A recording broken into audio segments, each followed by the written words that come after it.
You ask Tiger to solve. This deals with linear equations with one unknown. The final result is y equals -13/6. Let's solve it step by step. Simplify the expression.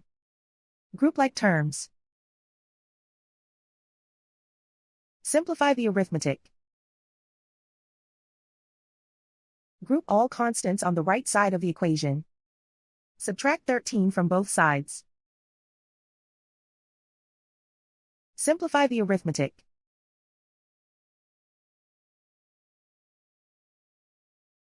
Isolate the y.